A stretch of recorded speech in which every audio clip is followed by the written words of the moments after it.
بسم اللہ الرحمن الرحیم۔ السلام علیکم ورحمۃ اللہ وبرکاتہ۔ نحمدہ ونصلی علی رسولہ الکریم، اما بعد۔ رسول اللہ صلی اللہ علیہ وآلہ وسلم کو کیا چیزیں پسند اور کیا چیزیں ناپسند تھی؟ محترم ناظرین، اس دھرتی پر اللہ پاک نے جو بھی چیز تخلیق فرمائی ہے، ڈائریکٹ یا انڈائریکٹ، اس کا فائدہ انسان کو ہی ہوتا ہے، لیکن ہر انسان کا ٹیسٹ مختلف ہے۔ یہ ضروری تو نہیں جو چیز مجھے کھانے میں اچھی لگتی ہو، عین ممکن ہے آپ لوگ اسے پسند نہ کرتے ہوں۔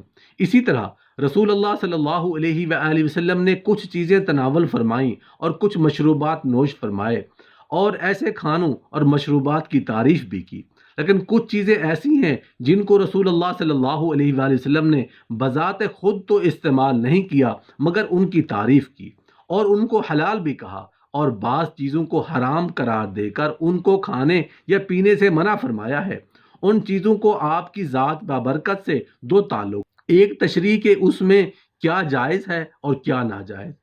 ان میں بعض وہ چیزیں ہیں جن کا خود نبی کریم صلی اللہ علیہ وآلہ وسلم سے استعمال ثابت ہے، اور بعض وہ ہیں کہ ان کی صرف تعریف فرمائی ہے۔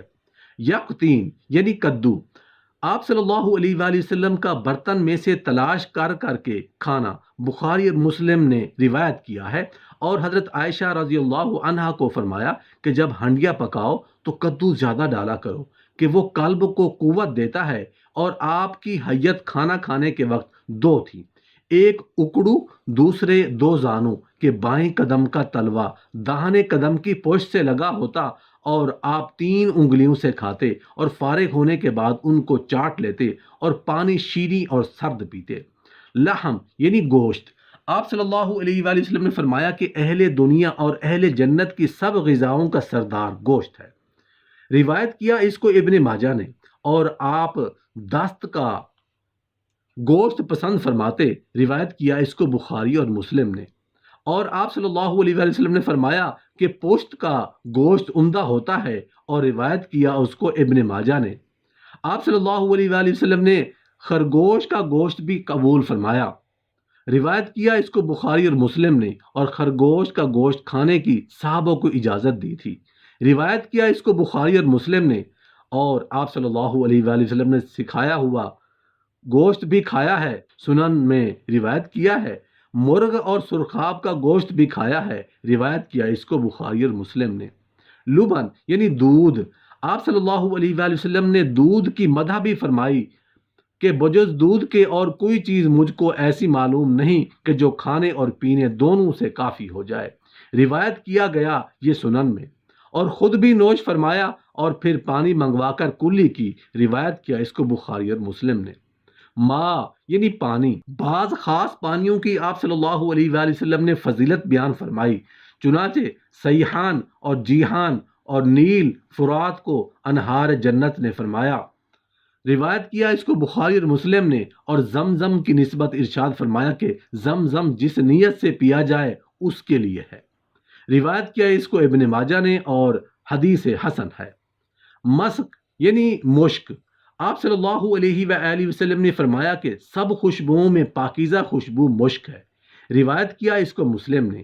اور آپ صلی اللہ علیہ وآلہ وسلم نے احرام سے قبل اور احرام کے بعد اس کا استعمال بھی فرمایا، اور روایت کیا اس کو بخاری اور مسلم نے۔ عجوہ مدینہ منورہ کی کھجوروں میں سے ایک خاص قسم ہے، آپ صلی اللہ علیہ وآلہ وسلم نے ارشاد فرمایا کہ عجوہ جنت سے ہے اور وہ زہر سے شفا ہے، روایت کیا اس کو نسائی اور ابن ماجہ نے۔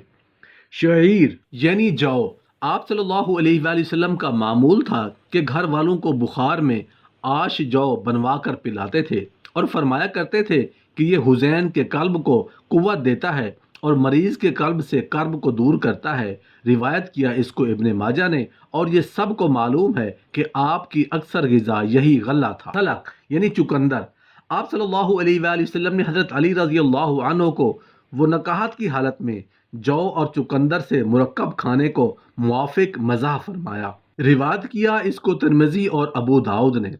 سفر جل یعنی سیب اور بہی، آپ صلی اللہ علیہ وآلہ وسلم نے ابو ذر رضی اللہ عنہ کو ایک سیب دے کر فرمایا کہ یہ قلب کو تقویت دیتا ہے اور طبیعت کو خوش کرتا ہے اور سینہ کی کرب کو دور کرتا ہے، روایت کیا اس کو نسائی نے۔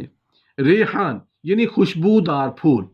آپ صلی اللہ علیہ وآلہ وسلم نے ارشاد فرمایا جس شخص کے سامنے ریحان پیش کیا جائے اس کو رد نہ کریں، کیونکہ اس میں بار احسان بھی ہلکا ہی ہے اور خوشبو پاکیزہ ہے، یعنی دوسرے کا ضرر نہیں اپنا نفع ہے۔ روایت کیا اس کو مسلم نے، اور اسی کے حکم میں ہر خوشبو ہے۔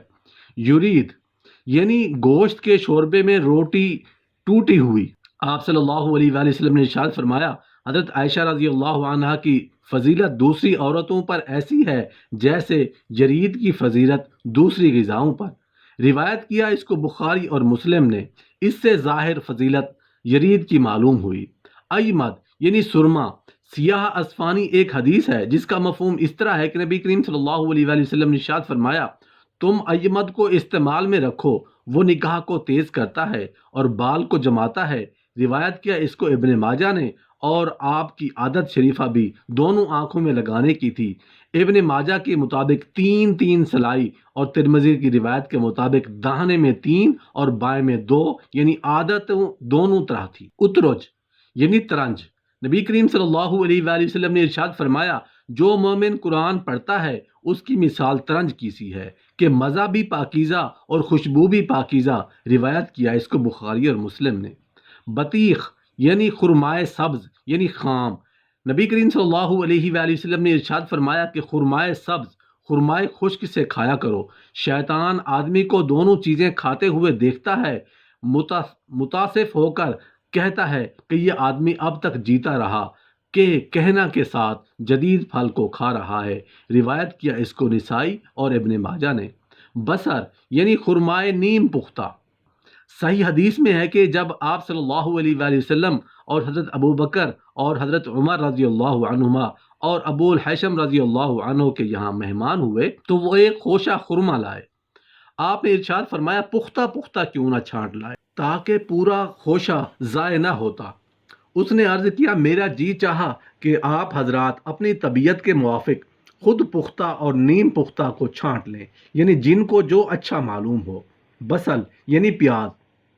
حضرت عائشہ رضی اللہ عنہ سے کسی نے پیاز کی نسبت پوچھا تو انہوں نے کہا سب سے اخیر جو کھانا آپ نے تناول فرمایا اس میں پیاز تھا۔